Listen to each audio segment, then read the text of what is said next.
قمر کا خوف کہ ہے خطرے سحر تجھ کو، معال حسن کی کیا مل گئی خبر تجھ کو۔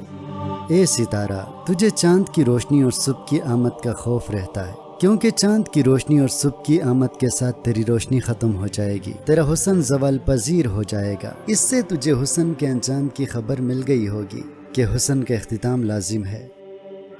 متاع نور کے لٹ جانے کا ہے ڈر تجھ کو، ہے کیا ہر اس فنا صورت شرر تجھ کو۔ تیرے پاس نور کی دولت ہے اور ڈر بھی ہے کہ نور کی یہ دولت ختم ہو جائے گی اور تو ایک چنگاری کی طرح پل بھر میں بجھ کر رہ جائے گا۔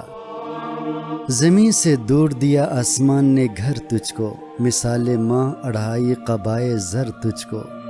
تجھے اس بات سے بھی خوفزدہ نہیں ہونا چاہیے کہ زمین سے بہت دور تجھے مسکن عطا کیا گیا ہے، تجھے چاند کی طرح سنہری روشنی کا لباس بھی فراہم کیا گیا۔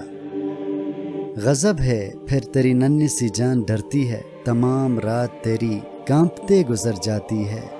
حیرت یہ ہے کہ تیری ننھی سی جان ڈرتی رہتی ہے، ساری رات صبح کے خوف سے کانپتی ہوئی گزر جاتی ہے۔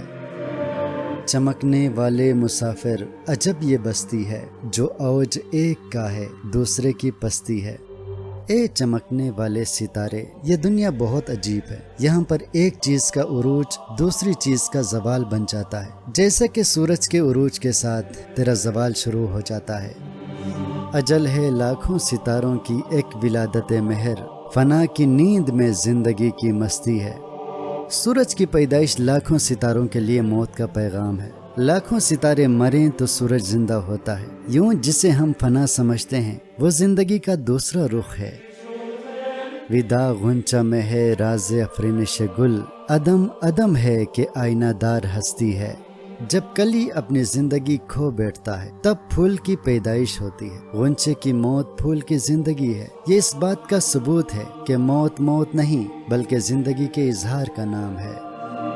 سکون محال ہے قدرت کے کارخانے میں، ثبات ایک تغیر کو ہے زمانے میں۔ پوری کائنات میں ٹھہراؤ کی گنجائش نہیں ہے، ہر چیز تبدیل ہوتی رہتی ہے، اسی لیے زمانے کو تبدیلی ہی سے قرار ملتا ہے۔ تبدیلیاں فطرت کا بنیادی جزو ہیں۔